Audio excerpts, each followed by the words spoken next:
इस कार्यशाला में उपस्थित महादेव समर्पण समिति जिन्होंने इसको ऑर्गेनाइज किया है और सभी स्टेक होल्डर्स को एक साथ लाने का प्रयास किया है, उपस्थित सभी मेडिकल डॉक्टर्स, हमारे बोर्ड के मेंबर्स और तो मुझे अपने डिपार्टमेंट्स का पार्टिसिपेशन अभी कुछ कम ही दिख रहा है। महिला बाल विकास से कौन है? अच्छा, कुछ लोग हैं। हेल्थ से what about private doctors? Only 1 2 Okay, 3. So this just shows the seriousness of the participation of private doctors in this workshop. और इसीलिए बहुत इम्पोर्टेंट है कि जिस प्रकार से जिस उद्देश्य के साथ में PCPNDT एक्ट लागू हुआ था और 2002 में उसमें अमेंडमेंट्स हुए, काफ़ी पॉजिटिव चेंजेस हुए और पूर्व में भी मैं यहाँ एडिशनल कलेक्टर रही हूँ। संजय गोयल सर जब कलेक्टर थे तो he took it up in a very very good way और तत्समय जो कुछ यहाँ पर गलत काम करने वाले लोग थे उनके विरुद्ध केसेस भी दर्ज हुए और वो उनको कोर्ट से भी रिलीफ नहीं मिली, यानी उन केसेस में बहुत अच्छे से पैरवी की गई। तो निश्चित रूप से एक बहुत बड़ा इसको कहेंगे अभिशाप ही है जो हमारी सोसाइटी में कहीं ना कहीं किसी कारणों से एग्जिस्ट करता है। और अभी जैसे हमारे साथी बता रहे थे कि कुछ बच्चियां अच्छा कर रही हैं, उसको हाईलाइट करना है, तो I would like to correct you, कुछ नहीं, अधिकतर बच्चियां अच्छा ही कर रही हैं, बेटों की अपेक्षा बहुत बेहतर कर रही हैं। और what I really see is कि ये प्रॉब्लम जहां हम अपना आउटरीच प्रोग्राम कर रहे हैं, अभी आप ग्रामीण क्षेत्रों में करते हैं, गरीब तबके के लोग में मुझे लगता है ये समस्या इतनी अधिक नहीं है जितनी ये मिडिल क्लास और हायर क्लास को अफ्लिक्ट कर रही है। हम लोग सो कॉल्ड पढ़े लिखे और बहुत एफ्लुएंट हो जाते हैं, राशि से संपन्न हो जाते हैं, तो कहीं ना कहीं हमें अपनी स्ट्रैटेजी चेंज करने की आवश्यकता है। और जहाँ तक हमारे ये जो अपर क्लासेस हैं इसमें बहुत ज़्यादा इफेक्ट सिर्फ काउंसलिंग का नहीं है, मुझे लगता है यहाँ पर हमको इन्फोर्समेंट पे बहुत अच्छा ध्यान देने की ज़रूरत है। All hospitals and all sonography centres जहाँ पर मीडियम एंड उससे स्लाइटली अपर इनकम ग्रुप के लोग फ्रीक्वेंटली जाते हैं, क्योंकि हमेशा हर प्रकार के सेक्टर्स हैं उसमें से जो बेहतर फैसिलिटीज हैं वहां पर आपके PCPNDT एक्ट का फॉलो कैसे हो रहा है, फॉर्म F की जो जानकारी है वो रेगुलर आ रही है, नहीं आ रही है, आपकी टीम के द्वारा और जो हमारी स्टिंग की टीम है उनके द्वारा भी सघन अभियान चलाया जाना चाहिए। आपको बहुत जरूरी है इनको करना। और ये कई जगह पर पढ़ने में आता है, सुनने में आता है कि एवरीबडी इज वेरी स्मार्ट, मतलब बहुत डायरेक्टली सामने से ऐसे बात नहीं होती है। There are lot of ways जो लोग आइडेंटिफाई कर लेते हैं। ऐसा मैंने किसी आर्टिकल में एक बार पढ़ा था कि झारखंड का एक PCPNDT से रिलेटेड जांच में उनको निकल के आया कि जो सोनोग्राफी सेंटर था वहां पर बेटा है या बेटी इसके संबंध में नहीं बताते थे, लेकिन टेस्ट करने के बाद में एक पर्टिकुलर कलर का रुमाल उस मदर को दे दिया जाता था USG के बाद। So it would be a pink when in case of a girl child and it used to be blue in case of a blue child, boy child. तो निश्चित रूप से जिस प्रकार से चीजें हमारे सेंटर्स में चेंज हो रही है, हमारी स्ट्रैटेजी में भी वैसा चेंज होना चाहिए। अवेयरनेस क्रिएशन का तो डेफिनेटली बहुत रोल है, लेकिन ये कहीं ना कहीं एक ऐसा थॉट है जो बहुत इनबिल्ट होता है, इसको सिर्फ सोच से चेंज करने का उतना आसानी नहीं है।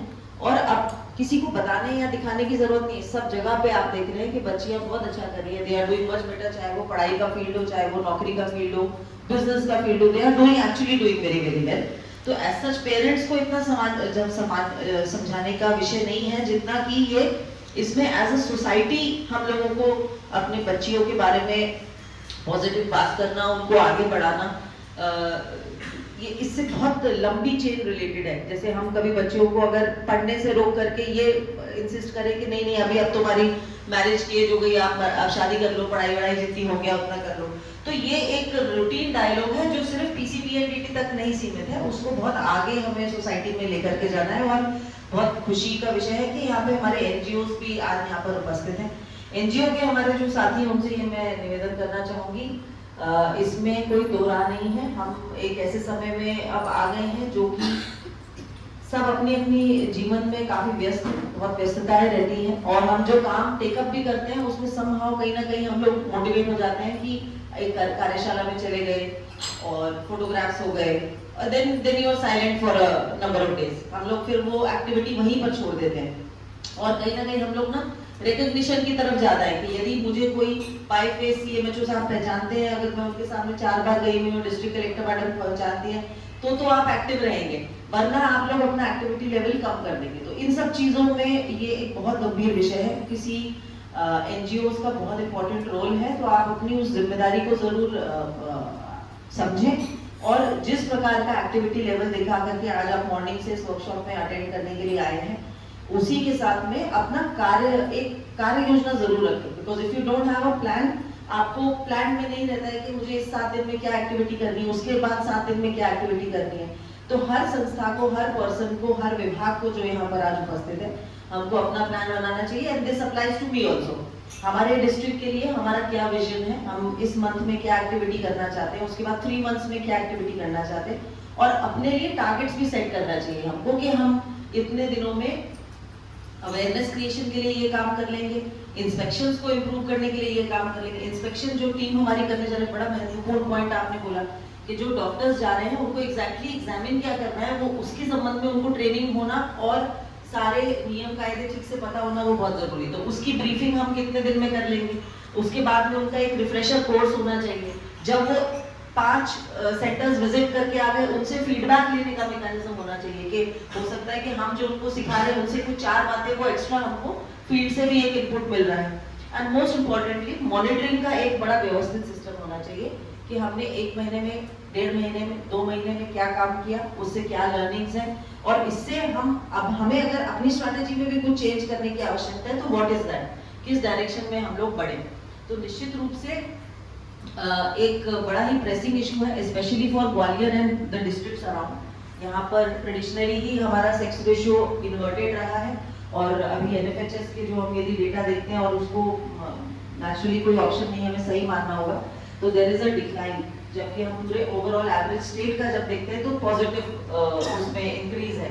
अगर उसके रहते हुए भी ग्वालियर और आसपास का रीजन अगर इसको नीचे खींच रहा है, तो हमें निश्चित रूप से बड़े गंभीरता से इस विषय को देखने की आवश्यकता है, और कैसे इसको करेक्ट कर सकते हैं, उसको रेगुलर सिस्टम में लाने की जरूरत है।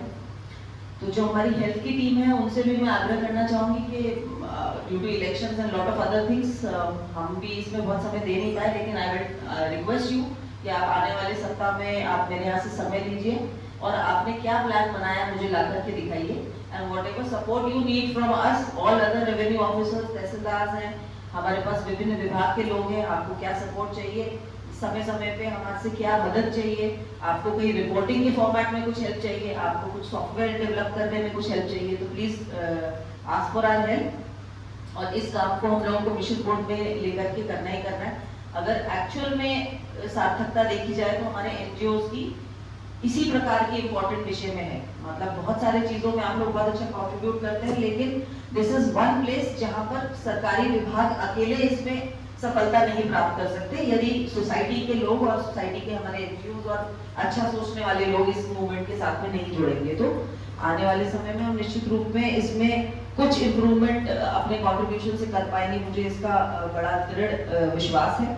और जहाँ भी आप जैसे अभी मैडम बता रहे थे कि हम आपको हमारे से संपर्क करने की जरूरत किसी को, मैं बिल्कुल बताना चाहूंगी, मुझे दिन में लगभग 500 से 600 लोगों के व्हाट्सएप मैसेजेस आते हैं सुबह, या मैं देख पाऊँ या नहीं, लेकिन मैं जनरली लोगों को इम्पोर्टेंट होने पर रिवर्ट करती हूँ। If I will not revert, my steno will revert. कोई ना उसको इम्पोर्टेंट चीज को अटेंड करता ही है। तो यदि आपकी टीम कहीं जाती है, कोई मदद की आवश्यकता है, तो आप किसी भी टाइम बता सकते हैं, there is absolutely no problem. And पुनः इस वर्कशॉप को ऑर्गेनाइज करने के लिए और इस बहुत ही इम्पोर्टेंट विषय को जो कहीं ना कहीं हमारे माइंड से और ट्रैक से हट गया था, उसको वापस सेंटर लाइफ पे लाने के लिए आप सभी का बहुत बहुत धन्यवाद। और आई होप कि ये यहाँ से we start from today and we start in a positive direction, और ग्वालियर के लिए कुछ हम लोग अच्छा कर सकें। Thank you.